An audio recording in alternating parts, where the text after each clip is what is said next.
তোমাদের Parvez Anwar sir, agronomy department. আজকে আমার যেটা পড়ানোর কথা, প্র্যাকটিসিং গ্রিন ম্যানিউরিং। অনেকগুলো ক্লাসই হয়তো তোমাদের হয়ে গেছে, এবং আমি জানি না কতটুকু এফেক্টিভ হচ্ছে। আসলে থিওরি ক্লাসগুলো অনলাইনে সম্ভব, প্র্যাকটিক্যাল গুলো কতটা সম্ভব? তাহলে যদি অনলাইনে সম্ভব হতো নেয়া, তাহলে তো আর নাম প্র্যাকটিক্যাল হতো না। যাই হোক, এখন যে ধরনের ক্রাইসিস চলতেছে এবং এটা কবে শেষ হবে বা ইউনিভার্সিটি কবে খুলবে সেটাও কিন্তু ক্লিয়ার না। বিশেষ করে কালকে শিক্ষামন্ত্রী যা বলছেন, সত্যি সত্যি যদি টিকা বিষয় হয়ে থাকে তাহলে তো পুরো বিষয়টাই অনিশ্চিত। তো যাই হোক, আমাদের বসে থাকলে চলবে না, যতটুকু এগুলো যায় আমরা সেই চেষ্টাই করতেছি। তো সবাইকে, তোমাদেরকে শুভ সকাল, এবং আশা করি সবাই ভালো আছো এই প্যান্ডেমিকের মধ্যেও। তো আমরা শুরু করি, বাকিরা চলে আসবে আশা করি। 233-32 হয়ে গেছে। আজকে আমাদের টপিক ছিল প্র্যাকটিসিং গ্রিন ম্যানিউরিং। এটা থিওরিতে মনে হয় কিছুটা কি আলাপ হয়েছে তোমাদের? জি স্যার। আচ্ছা, যাই হোক, তাহলে কিছুটা অনেকটাই রিপিট হবে, কারণ এখানে আসলে প্র্যাকটিক্যাল যে অংশটুকু ছিল সেটা জাস্ট এরকম যে আমরা যে একটা গ্রিন ম্যানিউরিং ক্রপের সিড জমিতে ছিটিয়ে দিতাম, তারপরে 2 মাস পরে গাছগুলো যখন বড় হতো তখন আমরা কেটে মাটির সাথে মিশিয়ে দিতাম। এইটা ছিল আমাদের মূল প্র্যাকটিক্যালের অংশ। কিন্তু সেটা তো আর হচ্ছে না। আমরা থিওরির আলাপটাই আমরা আরেকবার রিভিউ করি, প্লাস প্র্যাকটিক্যাল অ্যাসপেক্টও আমরা শেষের অংশে কিছুটা আসবে। তো যারা ওই ক্লাসটা করছো তাদের জন্য হয়তো রিপিটেশন, তারপরেও অনেকটা রিভিউ বা রিভাইজের মতো হবে আর কি। ওকে, তো আমরা যদি শুরুতেই বলি যে গ্রিন ম্যানিউরিং, এখানে আসলে 3টা টার্ম আমাদের জানা দরকার। একটা হলো গ্রিন ম্যানিউরিং, একটা গ্রিন ম্যানিউর, আর একটা হলো গ্রিন ম্যানিউরিং ক্রপ। তো গ্রিন ম্যানিউরিং হলো, এখানে যে ডেফিনিশনটা দেয়া আছে দেখো, the practice of ploughing or turning into the soil undecomposed, অথবা আমরা ফ্রেশ বলতে পারি, green plant tissue for the purpose of improving physical condition as well as fertility of the soil is referred to as green manure. অর্থাৎ green ম্যানিউরিং একটা process যেখানে আমরা কি করি, যে গ্রিন প্ল্যান্ট ম্যাটেরিয়াল বা ফ্রেশ প্ল্যান্ট ম্যাটেরিয়ালকে আমরা আনডিকম্পোজড, অর্থাৎ যেটা ফ্রেশ মানে আনডিকম্পোজড, সেটাকে আমরা মাটির সঙ্গে ইনকর্পোরেট করি প্লাউইং করে, অথবা কোদাল দিয়ে বা ট্রাক্টর দিয়ে বা লাঙ্গল দিয়ে, যে কোনো কিছু দিয়ে আমরা মাটির সঙ্গে মিশিয়ে দিই। উদ্দেশ্য হলো যে এটা পচে মাটিতে অর্গানিক ম্যাটার যোগ করে এবং সয়েলের ফিজিক্যাল কন্ডিশন ইমপ্রুভ করবে এবং স্বাভাবিকভাবে ফার্টিলিটি কিছুটা ইমপ্রুভ করবে। কাজেই গ্রিন ম্যানিউরিং এর মূল উদ্দেশ্য কিন্তু কখনোই নিউট্রিয়েন্ট যোগ করা নয়। এটা যেন আমাদের মনে থাকে। আমরা মাঝে মাঝে কিন্তু কনফিউজড হয়ে যাই যে গ্রিন ম্যানুরিং করা মানে লিগিউম ক্রপ দ্বারা করলে নাইট্রোজেন যোগ হয়। হ্যাঁ, হয়, নাইট্রোজেন যোগ হয়, কিন্তু that is not the main objective or purpose of green manuring. The main purpose or key purpose is to improve the soil physical condition. Physical condition মানে হতে পারে তোমার সয়েলের ওয়াটার হোল্ডিং ক্যাপাসিটি বাড়ানো, সয়েলের স্ট্রাকচার ইমপ্রুভ করা, সয়েলের মধ্যে aeration improve করা, যেন বাতাস ভালোভাবে ঢোকে, ইত্যাদি আরো অনেকগুলো অবজেক্টিভস আছে, আমরা পরে যেটা আলাপ করব। আর the manure obtained by this method is known as green manure. অর্থাৎ ওই যে তুমি গ্রিন ম্যাটেরিয়াল গুলো মাটিতে মিশিয়ে দিলা, এই ম্যাটেরিয়ালটাকে বলা হয় গ্রিন ম্যানিউর। আর যে ক্রপের ম্যাটেরিয়াল তুমি মিশাচ্ছ সেটাকে বলা হয় গ্রিন ম্যানিউরিং ক্রপ। অর্থাৎ যে ক্রপটা তুমি মিশাচ্ছ সেটা হলো গ্রিন ম্যানিউরিং ক্রপ। যে ম্যাটেরিয়ালটা, পাতা, ডাল পাতা, সবুজ অংশ মিশানোর পরে সেটা ডিকম্পোজড হয়ে ফার্টিলাইজার ম্যানিউর হয়ে যাচ্ছে, সেটা হলো গ্রিন ম্যানিউর। আর the whole process is green manuring. Why, কেন আমরা গ্রিন ম্যানিউরিং করবো, দরকারটা কি? কারণ আমাদের তো প্রচুর ফার্টিলাইজার আছে, আমাদের আদার্স ম্যানিউরস আছে, যেমন আমরা কাউডাং বলি, পোল্ট্রি ম্যানিউর বলি। তো তারপরে আমরা কেন গ্রিন ম্যানিউরিং করব? First one, enriches soil with organic matter. Green ম্যানিউরই কিন্তু সবচেয়ে বেশি অর্গানিক ম্যাটার যোগ করে কম্পেয়ার টু আদার, ধরো কাউডাং অথবা কম্পোস্ট বা পোল্ট্রি ম্যানিউর, এগুলোর চাইতে অন্যান্য যেগুলো ম্যানিউর আছে তোমরা জানো, ফিশ মিল, বোন মিল, এগুলো সবকিছুর তুলনায় সবচেয়ে বেশি মাটিতে অর্গানিক ম্যাটার যোগ করে গ্রিন ম্যানিউর। আর গ্রিন ম্যানিউর হিসেবে আমরা যদি লিগিউম করি তাহলে এটা নাইট্রোজেন যোগ করবে। এটা কিন্তু সম্পূর্ণ বোনাস বা extra. Then provides a favorable environment for physical, chemical and biological activities in the soil. যখনই সে মাটিতে অর্গানিক ম্যাটার যোগ করবে তখনই মাটির কিন্তু পুরো এনভায়রনমেন্টটা চেঞ্জ হয়ে যাবে, এবং সেই এনভায়রনমেন্টটা in favour of all the physical, chemical and biological activities. তোমরা জানো সয়েল কিন্তু ডেড না, আসলে সয়েল একটা লিভিং। এর মধ্যে thousands of activities, thousands of reactions আর দেয়ার ইন দ্য সয়েল। এবং এই অ্যাকশন রিঅ্যাকশন গুলো কিন্তু কোনোটা ফিজিক্যাল, কোনোটা কেমিক্যাল এবং কিছু আছে বায়োলজিক্যাল। কারণ মাটিতে প্রচুর বায়োলজিক্যাল অর্গানিজমস, বোথ বেনিফিশিয়াল এবং হার্মফুল অর্গানিজম মাটিতে আছে, এবং তারা অসংখ্য অ্যাক্টিভিটিস সব সময় করতেছে ফর দেয়ার সাস্টেইনেবিলিটি, তাদের বেঁচে থাকার জন্য। কাজে এই সবগুলো অ্যাক্টিভিটিস কে কিন্তু ফেভার করে green manure. Reduces the loss of nutrient by leaching. Leaching মানে তোমরা জানো যে বৃষ্টি হয় যখন বা আমরা প্রচুর ইরিগেশন দেই, তখন পানি কিন্তু নিচে চলে যায়, এবং পানি নিচে যাওয়ার সময় নিউট্রিয়েন্ট নিয়ে যায়। এটা হলো লিচিং। তুমি যদি গ্রিন ম্যানুরিং করো তাহলে কিন্তু যেমন গ্রিন ম্যানুরিং এর এখনই সময়, এই সময়টাই কিন্তু আমরা গ্রিন ম্যানুরিং করি। এই সময় যে বৃষ্টিপাত হয়, এই সময় পানি নিচে চলে যাওয়ার আগেই কিন্তু নিউট্রিয়েন্ট নিচে যাওয়ার আগেই কিন্তু গ্রিন ম্যানুরিং ক্রপ মাটি থেকে সেই নিউট্রিয়েন্ট গুলো তার বডিতে নিয়ে নিচ্ছে। কিন্তু জমিতে যদি এই সময় গ্রিন ম্যানুরিং না থাকে, নর্মালি তুমি দেখবা যে মেজরিটি জমি এই সময় ফাঁকা। কারণ তোমার বোরো ধান কাটা হয়ে গেছে মে মাসে, এপ্রিলের শেষের দিকে, আর আরো 1 মাস পরে তোমার আর আমন ধান লাগাবা। মাঝখানে 1.5-2 মাস কিন্তু একটা বিরাট গ্যাপ। এই গ্যাপটাতে গ্রামের বেশিরভাগ জমি, নিচু জমি যেগুলোতে শাকসবজি করা যায় না, এগুলো ফাঁকা থাকে, এবং এই সময় যে বৃষ্টি হয়, বৃষ্টির পানিতে নিউট্রিয়েন্ট ধুয়ে চলে যায়। কিন্তু তোমার ওইখানে যদি গ্রিন ম্যানুরিং ক্রপ জমিতে থাকে, তবে সে কিন্তু নিউট্রিয়েন্ট গুলো নিজেই নিয়ে নিবে, লিচিং লস কম করবে। It increases the availability of certain plant nutrients like especially phosphorus, calcium, magnesium, iron. এই জিনিসগুলোর অ্যাভেলেবিলিটি তোমার বৃদ্ধি করে গ্রিন ম্যানুরিং। কারণ ওই যে বিভিন্ন ফিজিক্যাল, কেমিক্যাল অ্যাক্টিভিটিস কে যেহেতু এনহ্যান্স করে, কাজে এই নিউট্রিয়েন্ট গুলোর অ্যাভেলেবিলিটি বাড়ে। Increase the CEC of the soil, CEC বাড়ায়। Reduces surface erosion. যখনই তোমার জমি, একটা জমি যদি এখন ফাঁকা থাকে তাহলে দেখবা মাটি ধুয়ে যেতে পারে, বাতাসে উড়ে যেতে পারে, কিন্তু যখন ক্রপ আছে সেটা ইরোশন হবে না। Increases biological activity in the soil microbes. স্বাভাবিকভাবে অর্গানিক ম্যাটার দিলে বায়োলজিক্যাল অ্যাক্টিভিটিস বাড়বে। ডিকম্পোজিং, যখন অর্গানিক ম্যাটার ডিকম্পোজিশন হয়ে যায়, অর্থাৎ তোমার ফ্রেশ ম্যাটার গুলো ডিকম্পোজিশন হয়ে যায়, তখন কিন্তু ডিকম্পোজিশন মানেই কিন্তু কার্বন ডাইঅক্সাইডের পরিমাণ, কার্বন ডাইঅক্সাইড তোমার বের হয়। কার্বন ডাইঅক্সাইড যখনই বের হবে তখনই কিন্তু সয়েলে কার্বন ডাইঅক্সাইডের পরিমাণ, সারফেস এয়ারে কার্বন ডাইঅক্সাইডের পরিমাণ বেড়ে যাবে। এবং এটা জানো যে আমাদের কার্বন ডাইঅক্সাইড কিন্তু ফটোসিনথেসিসের মেইন ইনপুট। তো কাজেই এই দিক দিয়েও এটা ভালো।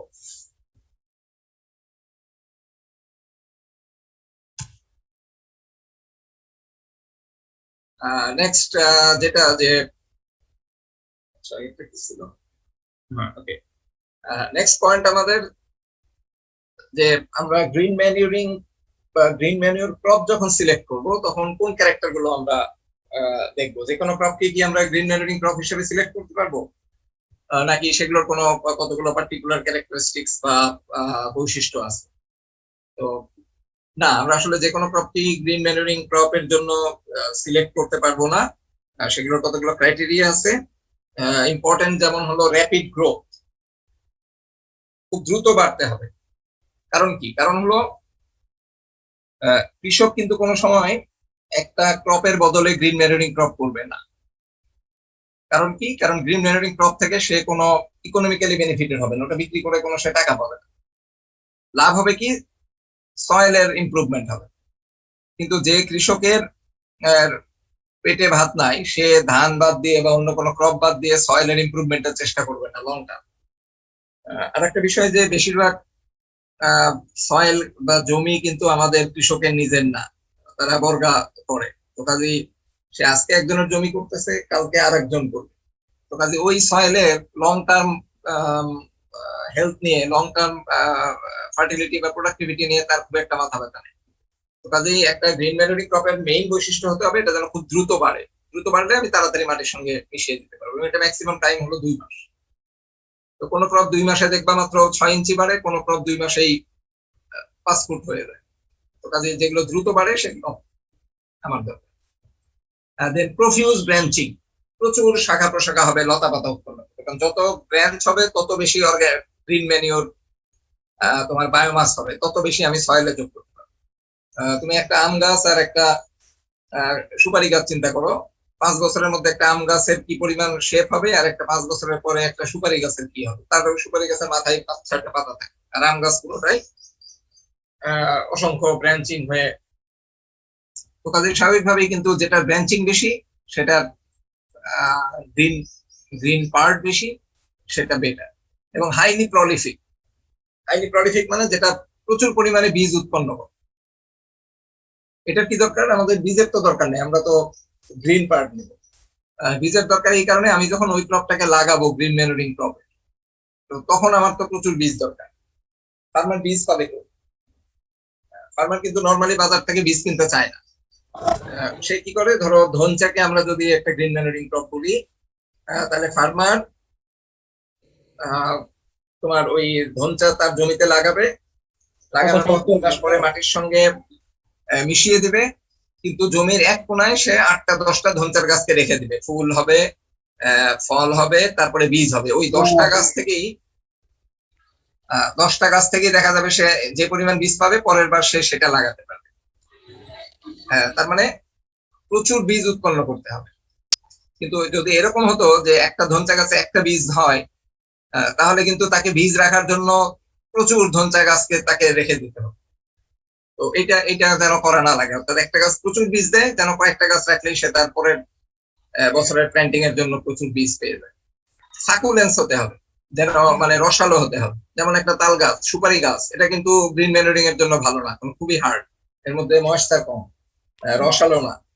রসালো না হলে মাটিতে পচতে সময় লাগবে, কিন্তু আমাদের মাটিতে পচনের জন্য কিন্তু খুব বেশি সময় নেয়।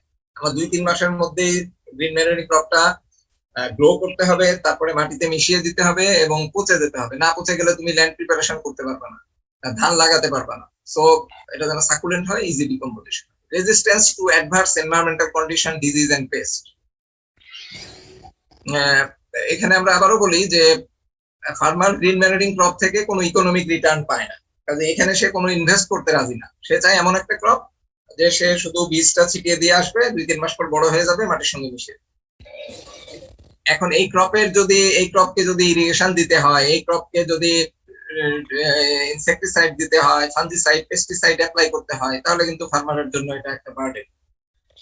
তো ক্রপ গুলো এমন হতে পারে যেটা এনভায়রনমেন্টাল কন্ডিশনে, অ্যাডভার্স কন্ডিশনে, অর্থাৎ খরা হলেও সে সহ্য করতে পারে, হঠাৎ বন্যা হলেও যেন তার গোড়ায় পানি দাঁড়ালে সে না মরে, খুব ঠান্ডা হলেও যেন গাছ না মরে, রোগ বালাই পোকামাকড় যেন কম হয়, এরকম ক্রপ। কারো মনে হয় আনমিউট করা আছে নাকি? শব্দ হচ্ছে, প্লিজ আনমিউট থাকলে মিউট করে দাও।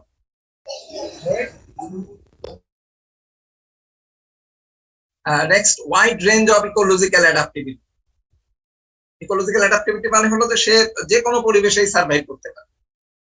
ধরো আমাদের নর্থ বেঙ্গলের বারিন ট্র্যাক খুব হার্ডি এরিয়া, সেখানেও হয়। আবার ধরো এই কিশোরগঞ্জের বিল, সেখানেও হবে। আবার সিলেটের এলাকা যেখানে সয়েল অ্যাসিডিক, এরকম অর্থাৎ বিভিন্ন কন্ডিশনেই যেন হয়, খুব সহজেই হয়। More efficient in use of water and other resources and nutrients, তার এফিসিয়েন্সি যেন অনেক বেশি হয়, মানে একবার ইরিগেশন দিলেই যেন তার কাজ হয়ে যায়। অল্প নিউট্রিয়েন্ট সে যেন বেশি অর্গানিক ম্যাটার তৈরি করতে পারে। হাই ফটোপিরিয়ড ইনসেনসিটিভ, এই জায়গাটা ইম্পর্টেন্ট। ফটোপিরিয়ড ইনসেনসিটিভিটি হলো অর্থাৎ তার ফুল আসার সঙ্গে ডে লেংথের কোনো সম্পর্ক থাকা যাবে না। যদি সেটা ডে লেংথের সঙ্গে ফুল আসার সম্পর্ক থাকে, এবং স্পেশালি কোনো ক্রপ যদি শর্ট ডে লেংথ হয়, তাহলে দেখা যাবে যে ফর এক্সাম্পল যে পাট কিন্তু যদি দিনের দৈর্ঘ্য 11 ঘন্টার নিচে আসে, তাহলে পাটে ফুল দেয়। এটা তোমরা জানো যে জুট হলো একটা ফটোসেন্সিটিভ প্ল্যান্ট, এবং শর্ট ডে প্ল্যান্ট, অর্থাৎ পাটের ফুল দেওয়ার সঙ্গে দিনের দৈর্ঘ্যর সম্পর্ক আছে, এবং যদি দিনের দৈর্ঘ্য 11 ঘন্টার কম হয় পাট গাছে ফুল আসবে। সেক্ষেত্রে পাট গাছের বয়স কত বিষয় না। অর্থাৎ তুমি যদি ফেব্রুয়ারি মাসে পাট গাছ লাগাও, তাহলে দেখবা যে 1 মাস পর মার্চেই ফুল এসে গেছে। তাহলে সমস্যা কি? তুমি ওই পাট থেকে কিন্তু আঁশ পাবা না, কারণ এই 1 ফিট লম্বা গাছ থেকেই ফুল এসে যাবে। তার সে হলো ফটো পিরিয়ড ফটো সেন্সিটিভ। আর ফটো ইনসেন্সিটিভ প্ল্যান্ট হলে কিন্তু ফুল আসার সঙ্গে তার বয়সের সম্পর্ক, দিনের দৈর্ঘ্যের সম্পর্ক নয়। অর্থাৎ মনে করো একটা গাছ ফটো ইনসেন্সিটিভ, তার ফুল আসে 6 মাস পর, তাহলে তুমি যদি জানুয়ারি মাসে লাগাও সে জুনে ফুল দিবে, ফেব্রুয়ারি লাগালে জুলাই ফুল দিবে, মার্চে লাগালে আগস্টে ফুল দিবে। কিন্তু ফটো ইনসেন্সিটিভ হলে দিনের দৈর্ঘ্যের সাথে সম্পর্ক। তাহলে তোমার গ্রিন ম্যানোরিং ক্রপটা যদি ফটো ইনসেন্সিটিভ হয়, আর তুমি যদি ওই তার ডিজায়ার্ড ডে লেংথ পেয়ে যায়, তাহলে দেখা যাবে ছোট ছোট গাছে ফুল চলে আসবে। তাহলে তো সে তখন রিপ্রোডাক্টিভ স্টেজে চলে গেল, আর ব্রাঞ্চিং হবে না, ফুল লতা পাতা হবে না। কিন্তু তোমার তো দরকার আর ব্রাঞ্চিং, প্রচুর লিফ। তো এই কারণে ফটো পিরিয়ড ইনসেনসিটিভ হতে হবে green manuring. Capable of early onset and biological nitrogen fixation. যদি লিগিউম ক্রপ হয় সে যেন খুব দ্রুত বাতাস থেকে নাইট্রোজেন ধরতে পারে। যদি 1 মাস পরেই শুরু করতে পারে তাহলে খুবই ভালো, আর যদি 15 দিন পরেই শুরু করে তাহলে আরো ভালো। আর যদি সে 3 মাস পরে শুরু করে তাহলে কিন্তু সেটা ভালো না, কারণ তুমি 2 মাস পরে ওটা মাটির সঙ্গে মিশিয়ে দিবে। High nitrogen accumulation rate and releasing nitrogen in time. ওই যে বিএনএফ, বায়োলজিক্যাল নাইট্রোজেন ফিক্সেশন, এটা কত তাড়াতাড়ি করলো সেটা যেমন একটা বিষয়, এবং সে কত বেশি নাইট্রোজেন অ্যাকুমুলেট করতে পারে নোডিউলের মধ্যে সেটাও কিন্তু ইম্পর্টেন্ট। যেটা যে যত বেশি অ্যাকুমুলেট করতে পারে সেই ক্রপটা গ্রিন ম্যানোরিং এর জন্য তত বেশি ভালো, কারণ তুমি মাটিতে তত বেশি nitrogen. And the production practice of the crop should be easy. এখানে ওই প্রথম পয়েন্টের আমি কথা, যে ফার্মার চাইবে না যে এই ক্রপটা নিয়ে খুব বেশি ঝামেলায় যেতে। অর্থাৎ খুব সেন্সিটিভ ক্রপ হলে যে 5 বার জমি চাষ দিতে হবে, ভালো মতো লেভেলিং করতে হবে, বীজ লাগানোর পরে একবার ইরিগেশন দিতে হবে, ইউরিয়া দিতে হবে, টিএসপি দিতে হবে, এরকম না। জাস্ট হার্ডি ক্রপ, জমিতে একবার চাষ 2 বার চাষ দিয়ে জমিতে ফেলে দিয়ে আসবে, কয়দিন পরে এটা বড় হয়ে যাবে, মাটিতে মিশিয়ে। So this are the characteristics that a green manuring crop must have. এবং আমাদের ক্রপ সিলেকশনের সময় এই জিনিসগুলো বিবেচনায় এনে আমাদের ক্রপ সিলেকশন করতে হবে। এবং এই সিলেকশনটা যদি ঠিক না হয় তাহলে কিন্তু তোমার গ্রিন ম্যানোরিং করে তোমার কোনো লাভ হবে না। তুমি তোমার 2টা তাল গাছ আছে, তুমি মনে করলে এটা দিয়ে গ্রিন ম্যানোরিং করে দেই, কেটে মাটির সঙ্গে মিশিয়ে দিলে ওটা মিশতেই 5 বছর লাগে। কাজে তুমি জমি তখন চাষও করতে পারবে না, লাভও নেই। আবার তাল গাছ করলে তোমার নাইট্রোজেনও যোগ করবে, ওর মধ্যে বায়োমাসও তেমন নাই, উপরে মাত্র কয়েকটা পাতা। তো ফর এক্সাম্পল আমি যেটা দিলাম, যে এই জিনিসগুলো মাথায় রেখে আমাদের নেক্সট এক্সাম্পল, এখানে কতগুলো লিগিউম এবং নন লিগিউম ক্রপের এক্সাম্পল আছে।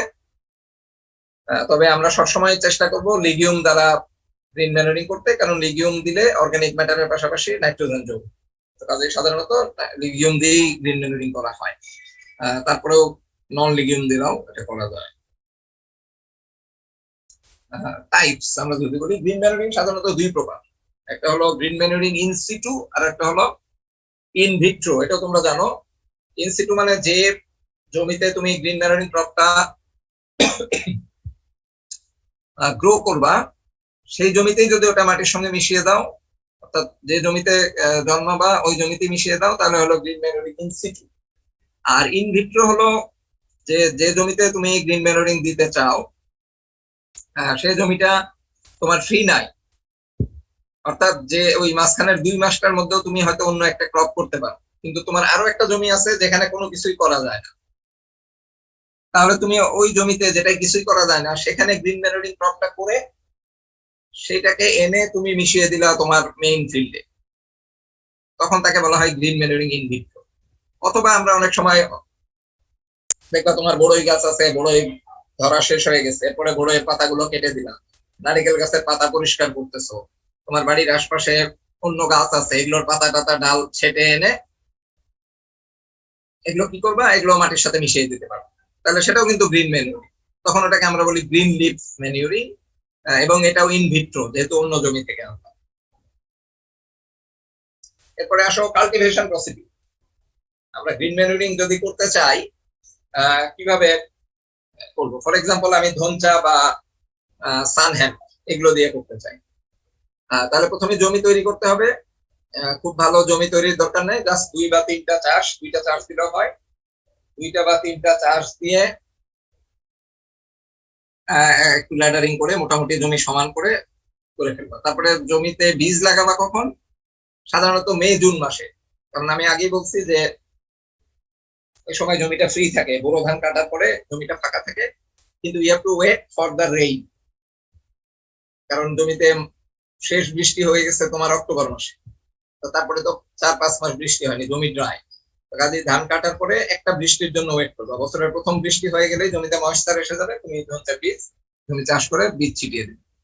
মেথডস অফ সোয়িং, স্বাভাবিকভাবে এখানে তোমার লাইনে লাগানোর দরকার নাই, ব্রডকাস্ট। সিড রেট কতখানি? আমরা বলি ধনচার জন্য তোমার 40 থেকে 45 কেজি লাগে, সানহ্যাম 40 থেকে 50 কেজি। এটা ডিপেন্ড করে তোমার কোন ক্রপ করতেছে। ফার্টিলাইজেশন, এই জায়গাটা ইম্পর্টেন্ট। আমরা কিছুক্ষণ আগেই বললাম যে ফার্মার কখনোই গ্রিন ম্যানুরিং এর জন্য কোনো এক্সট্রা ইনভেস্ট করতে রাজি না, কারণ এটা বিক্রি করে সে কোনো টাকা পায় না। তো কাজে এখানে ফার্টিলাইজার অ্যাপ্লিকেশনের প্রশ্নই আসে। তার ইনভেস্টমেন্ট বলতে 2টা চাষ আর বীজ ছিটিয়ে দিবে, বাস। কিন্তু সমস্যা হলো যে অ্যাটলিস্ট আমরা সাজেস্ট করি সে যেন জমিতে ফসফরাসটা দেয়। ফসফরাস দিলে সুবিধা হয় কি, তুমি জানো যে ফসফরাসের সঙ্গে বায়োলজিক্যাল নাইট্রোজেন ফিক্সেশন অথবা নোডুলেশন এর একটা ডাইরেক্ট সম্পর্ক আছে। বিশেষ করে যে ব্যাকটেরিয়া গুলো নোডিউল ফর্ম করে, রাইজোবিয়াম ব্যাকটেরিয়া, তারা ফসফরাসের প্রতি খুবই ভালো রেসপন্স করে। কাজেই ওই জমিতে বীজ লাগানোর জমি তৈরির সময়, ধনচার জন্য জমি তৈরির সময় যদি একটু ফসফরাস, আমরা বলি 150 কেজি পার হেক্টর, এত না দিতে পারলে 100 কেজি, না দিতে পারলেও ফার্মার 50 কেজি যা দিবে সেটাও ভালো, এই ফসফরাসটা দিয়ে দিতে হবে। এটা দিলে হবে কি, ধনচার মধ্যে দেখবা যে প্রচুর নডিউল তৈরি হবে, যত নডিউল হবে সে বাতাস থেকে তত বেশি নাইট্রোজেন ধরবে এবং সেই নাইট্রোজেনটা মাটিতে মিশবে। কাজে এখানে তুমি টিএসপি একটু বেশি দিলেও তুমি লাভ কিন্তু হবে, নাইট্রোজেন বেশি পাবা। দ্বিতীয়ত এই টিএসপিটাও কিন্তু তোমার আসলে ধনচা নিচ্ছে, কিন্তু পরে পরবর্তীতে রাইসি তোমার এটা পাবে, কারণ ধনচা গাছ নিয়ে ধনচা গাছের মধ্যেই ফসফরাসটা থাকবে। এটা যখন মাটিতে মিশিয়ে দিবা তখন ওই ফসফরাস কিন্তু আবার মাটিতেই ব্যাক করবে। দ্বিতীয়ত সব ফসফরাস কিন্তু ধনচা নিবে না, কিছু ফসফরাস মাটিতে থেকে যাবে এবং সেটা কিন্তু পরে তোমার ধান লাগালে নিতে পারবে। আর এই টিএসপি অর্গানিক ফসফরাস যেটা ধনচা গাছ নিল, সেটা কিন্তু ধনচা গাছের ভিতরে অর্গানিক ফসফরাস হয়ে গেল। এবং তুমি জানো যে কোনো জিনিসের ইনঅর্গানিকের চাইতে অর্গানিক ফর্ম বেটার। তাহলে আমরা সাজেস্ট করি যে ধনচা লাগানোর আগে আগে জমিতে কিছু টিএসপি দেওয়া। লাভ হলো নোডুলেশন বাড়বে, এর ফলে নাইট্রোজেন বেশি অ্যাকুমুলেশন হবে, কিছু ফসফরাস মাটিতে থেকে যে পরবর্তীতে ধানকে সাহায্য করবে। আর বেশিরভাগ ফসফরাসই গ্রিন ম্যানুরিং ক্রপ ধনচা নিয়ে নিবে, নিয়ে যে সে সেটাকে অর্গানিক ফর্মে ট্রান্সফার করবে এবং সেটা যখন মাটিতে মিশিয়ে দিবা তখন সয়েলের অর্গানিক ফসফরাসের কন্টেন্ট বাড়বে। তো কাজে আসলে এই এটা কিন্তু খরচ না, এটা ইনভেস্টমেন্ট। খরচ আর ইনভেস্টমেন্টের পার্থক্য জানোই। ইনভেস্টমেন্ট খরচ হলো যেটা শেষ হয়ে যায়, ইনভেস্টমেন্ট হলো যেখান থেকে কিছু পাওয়া যায় রিটার্ন। তো এই ফসফরাসটা আসলে কিন্তু ইনভেস্টমেন্ট, কারণ ফার্মার আলটিমেটলি লাভবানই হবে। The best time for turning green manuring crop is just start flowering. এখন তুমি লাগিয়ে ফেললা, তারপরে কখন তুমি এটা মাটিতে মিশাবা?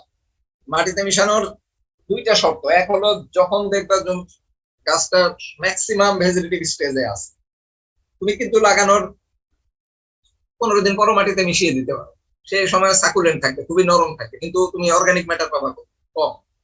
আবার বেশি দেরি করলে অর্গানিক ম্যাটার অনেক পাবা, কিন্তু গাছ যদি শক্ত হয়ে যায় তখন কিন্তু এটা মাটিতে সহজে পৌঁছবে না।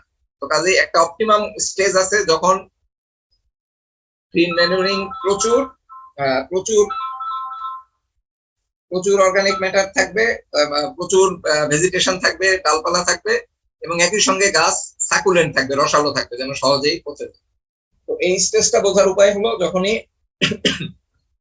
জমিতে 2-1টা গাছে ফুল আসবে, তখনই বুঝতে হবে যে এটা this is the right time or high time for our incorporation into the soil. অর্থাৎ দুই একটা গাছে ফুল আসলেই মনে করতে হবে এটা হাই টাইম, এরপরে দেরি করলে গাছ শক্ত হয়ে যাবে।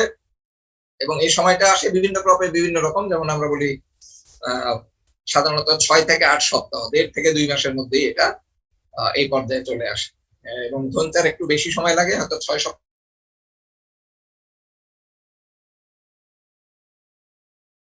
এই স্ট্রেসটা ইম্পর্টেন্ট, এর আগে দিলেও তোমার ক্ষতি, পরে দিলেও ক্ষতি। এবং আরেকটা জিনিস দেখতে হবে, জমিতে মিশানোর পরে জমিতে যেন পর্যাপ্ত ময়েশ্চার থাকে। ময়েশ্চার না থাকলে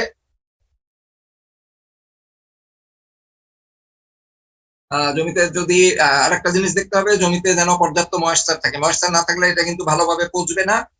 না পচলে কিন্তু তোমার যতগুলো আমরা অ্যাডভান্টেজ বলছি গ্রিন ম্যানুরিং ক্রপে, সেগুলো কিন্তু তুমি পাবা না। এবং না পচলে তোমার জন্য জমি তৈরি করাও সমস্যা হবে। ধান যদি পরে লাগাও, ধান রোপণ করার সমস্যা হবে। তো এই জিনিসগুলো দেখতে হবে। যদি পানি না থাকে, বৃষ্টি না হয়, তাহলে একটা ইরিগেশন দিয়ে দিতে হবে। আর পচতে সাধারণত 3 থেকে 4 মাস সময়, 3-4 সপ্তাহ সময় লাগে। দ্যাট ইজ তোমার মোট 2.5 থেকে 3 মাস সময় দরকার গ্রিন ম্যানুরিং এর জন্য। গাছটা হতে লাগবে 1.5 থেকে 2 মাস, এবং পচতে লাগবে 1 মাস। এই এই সময়টা এনশিওর করার পরেই তুমি গ্রিন ম্যানুরিং এ যাবে। গ্রিন ম্যানুরিং এর মধ্যে ধনচাকে সবচেয়ে বেস্ট বলা হয়। বিশেষ করে আগে ছিল একটা দেশি ধনচা, পরবর্তীতে বাংলাদেশে একটা আফ্রিকা থেকে একটা ধনচা আনা হয়েছে, যেটা সেজবানিয়া রোস্টাটা, আফ্রিকান ধনচা।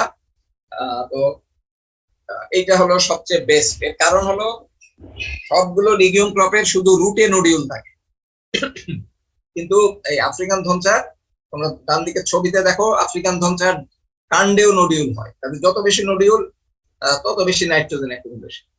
দ্বিতীয়ত আফ্রিকান ধনচা তোমার স্টেম কাটিং এর মাধ্যমেও বংশবৃদ্ধি করে, তোমার সিডের জন্য ওয়েট করা লাগে। এবং এটা কিছুটা, আর একটা সুবিধা আছে, কিছুটা ওয়াটার লগিং ও সহ্য করতে পারে। তোমার জমিতে বৃষ্টি বেশি হয়ে গেছে, বীজ দিলে বীজ পচে যাবে, তুমি আফ্রিকান ধনচার কাটিং পুঁতে দিলা, তাহলে কিন্তু সে হয়ে যাবে। আর দ্বিতীয়ত হলো, যেহেতু সে নাইট্রোজেন বেশি ধরতে পারে, তার গাছের গ্রোথ অনেক বেশি, এবং স্বাভাবিকভাবেই সে প্রচুর পরিমাণ অর্গানিক ম্যাটার মাটিতে যোগ করে। এবং এর পরিমাণ প্রায় 27 টন পার হেক্টর, 1 হেক্টরে 27 টন সে organic matter.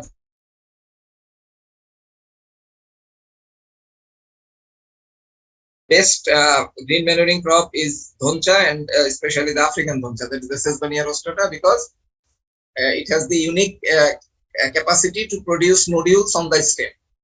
But all other legumes, they produce nodule only in their roots, not on the stem. So it can fix high amount of value, high amount of atmospheric nitrogen, and ultimately it produce huge organic matter and add up to 200 kg nitrogen per hectare. কাজে আমাদেরকে যদি বলা হয় কোনটা best green manuring crop, উত্তর হবে African ধনচা। কারণগুলো তো আমরা ব্যাখ্যা করলাম। কিছু লিমিটেশন আছে গ্রিন ম্যানুরিং ক্রপের। এতক্ষণ আমরা যা বললাম মনে হলো যে খুবই ভালো, আসলেও ভালো, কিন্তু ফার্মার কিন্তু খুব কম ফার্মারই গ্রিন ম্যানুরিং ক্রপ করে। কারণ কি? কারণ হলো, first one, it may be disadvantageous if the value of time, land and cost of input exceed the value of organic matter plus nitrogen. তোমার ক্রপ সিলেকশন যদি ঠিক মতো না হয়, এই যে বললাম, তুমি মনে করলে আমি তাল গাছ দিয়ে গ্রিন ম্যানুরিং, তাহলে তোমার সময়ও লাগবে অনেক বেশি, মাটিতে অর্গানিক ম্যাটারও যোগ হবে কম, নাইট্রোজেন তো যোগ হবেই না, এটা ভালো মতো মাটিতে ডিকম্পোজিশনও হবে না, তখন কিন্তু গ্রিন ম্যানুরিং এর কোনো লাভ নেই। So crop selection is very important. The process of incorporation of green manure crop into the soil is difficult. আমরা যত সহজে বললাম, এটা মাটিতে মিশানো কিন্তু এত সহজ না, তোমার প্রচুর লেভেল লাগে। এটাকে যদি তুমি ম্যানুয়ালি কেটে কেটে মাটিতে লাঙ্গল দিয়ে মিশাও অনেক, কিন্তু আমরা প্রথম ছবিতে যেটা দেখিয়েছিলাম ট্রাক্টর দিয়ে, তাহলে ইজি। ওই ট্রাক্টর একবার চালায় দিলেই এগুলো সব মাটিতে পড়ে যায়, পরে আরেকবার চালাইলে কেটে কেটে, সো দ্যাট ইজি। কিন্তু এটা না থাকলে কিন্তু এখানে huge investment. Green manuring crops may invite new pest, insect and disease uncommon to the local. প্রত্যেকটা ক্রপেরই কিছু ইনসেক্ট পেস্ট আছে,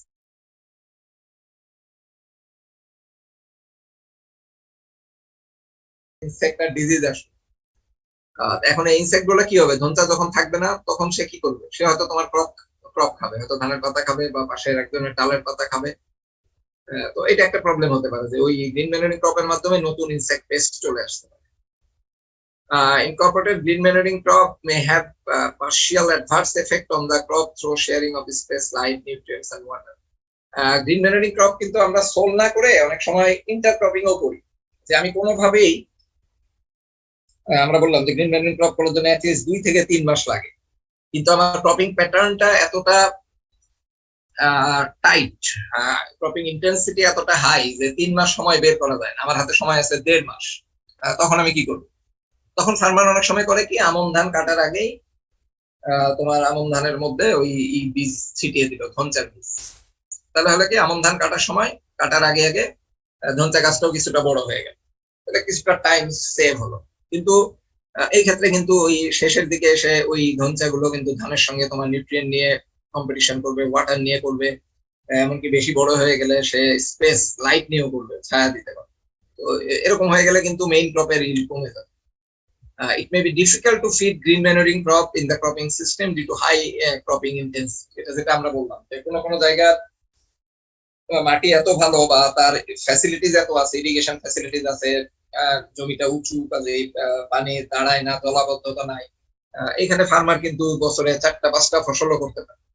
কিছু কাজে সে এখানে কোনোভাবেই সে গ্রিন ম্যানুরিং ক্রপ করে 2 মাস নষ্ট করবে না। সে মনে করে এই 2 মাসের মধ্যে যদি আমি লাল শাক বা পাট শাক লাগাই, তাহলে আমি অনেক টাকা ইনকাম করবো, গ্রিন ম্যানুরিং করে আমার লাভ কি। তো সেক্ষেত্রে ইন ভিট্রো করা যেতে পারে, যদি এমন কোনো জমি থাকে যেখানে ফসল হয় না, তুমি সেখানে গ্রিন ম্যানুরিং ক্রপ করে এটা করতে পারো। So this are the limitation. এই লিমিটেশন গুলোর কারণেই কিন্তু আমরা যতই বলি গ্রিন ম্যানুরিং কনসেপ্টটা অনেক পুরানো, কিন্তু ফার্মার কিন্তু খুব কম ফার্মারই আছে যে গ্রিন ম্যানুরিং তারা করে। হাউ টু ফিট, আমরা কিভাবে গ্রিন ম্যানুরিং ক্রপকে ফিট করতে পারি, এখানে কতগুলো পসিবল ওয়ে দেখানো হয়েছে। যেমন অনেক ক্রপিং প্যাটার্ন আছে আউশ রাইস, আউশ রাইসের পরে একটা লম্বা তোমার শর্ট না, আউশ রাইসের পরে একটা শর্ট ফেলো থাকে, অর্থাৎ এপ্রিল মেতে আউশ রাইস লাগে, পরে জুলাইয়ে কেটে নিল, 1 মাসের আগস্টে আবার যখন বা সেপ্টেম্বরের আগস্টের শেষের দিকে যখন টিয়ামন লাগায়, এখানে 1 মাস 1.5 মাসের একটা শর্ট ফেলো থাকে। তো সেক্ষেত্রে কিন্তু ওই আউশ ধানের মধ্যে রিলে ক্রপ হিসেবে যদি ধনচার বীজ ছিটিয়ে দেয়, তাহলে কিন্তু এটা করা যেতে পারে। কিন্তু যদি সেটা ব্রডকাস্ট আউশ হয় আর টিয়ামন এই প্যাটার্ন হয়, তাহলে কিন্তু এখানে ফেলোটা লম্বা একটা ফেলো থাকে, এইখানে কিন্তু সে সেজবানিয়া করতে পারে সোল ক্রপ হিসেবে বা রিলে, দুইটা হিসেবেই করতে পারে, কারণ এখানে তখন কিন্তু তোমার ফেলোটা লম্বা। আর একটা লম্বা ফেলো আছে পুরো রাইস ফেলো, আমাদের যেটা এই যে হাওড় এলাকার ক্রপিং প্যাটার্ন, এখানে কিন্তু একটা ধানই হয় শুধু বড় রাইস, তখন লাগায় তোমার ওই যে জানুয়ারি মাসে লাগায়, ফেব্রুয়ারি মার্চ এপ্রিল মেতে কাটে, তাহলে মেতে কাটার পরে June July August September October November 7 মাস জমি কিন্তু পড়ে থাকে, যে 7 মাস পড়ে থাকলেও 5 মাসই কিন্তু পানির নিচে থাকে। তো কাজে এই যে মেতে তোমার ই কাটার পরে বড় এপ্রিল বা মেতে কাটার পরে বন্যা আস্তে আস্তে বা বৃষ্টি এসে ওই জমিতে দাঁড়ানোর আগে কিন্তু 1.5-2 মাস একটা সময় পাওয়া যায়, এর মধ্যে কৃষক চাইলে এখানে গ্রিন ম্যানুরিং ক্রপ করতে পারে। তো এরকম 3টা একটা এক্সাম্পল দিলাম যে কিভাবে ক্রপিং প্যাটার্নে এটা ফিট করা যায়। এটা সম্ভবত লাস্ট স্লাইড, এখানে কতগুলো গ্রিন ম্যানুরিং ক্রপের তোমার এক্সাম্পল দেওয়া আছে। দেখো যে সিড রেট কত, গ্রিন বায়োমাস কত যোগ করতে পারে, এটা ধনচা, দেশি ধনচাটা বলা হয়েছে, আফ্রিকান ধনচার ক্ষেত্রে কিন্তু ওইখানে বলা আছে। নাইট্রোজেন কন্টেন্ট কত থাকে গ্রিন ম্যাটারের মধ্যে, 1 হেক্টর জমিতে চাষ করলে নাইট্রোজেন কতটুকু যোগ হয়, এটা কিন্তু আফ্রিকান ধনচার ক্ষেত্রে 200 কেজি পর্যন্ত হতে পারে, সেক্ষেত্রে দেশি ধনচার 77 কেজি, তোমার সানহ্যাম 84 কেজি, কাউপি 56। এবং হোয়েন টু ইনকর্পোরেট মানে কতদিন পরে তোমরা লাগাবা, এটা মাটিতে মিশিয়ে দিবা, কাউপির ক্ষেত্রে 40 থেকে 60 দিন পরে, ধনচার ক্ষেত্রে 45 থেকে 50 দিন, সানহ্যাম্পের ক্ষেত্রে 50 থেকে 60 দিন।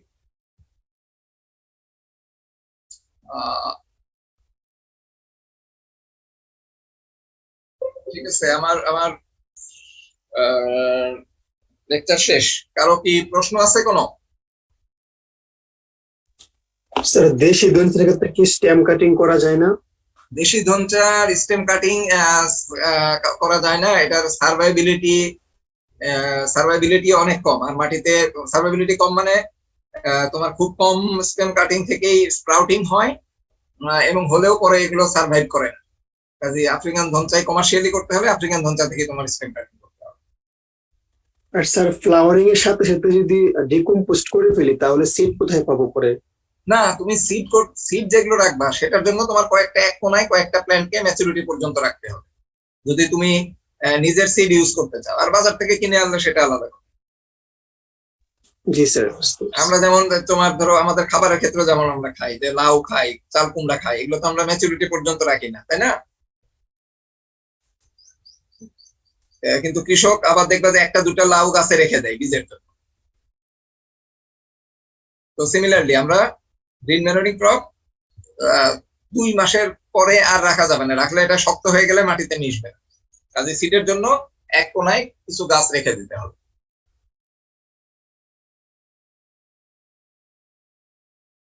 আর কারো প্রশ্ন কোনো?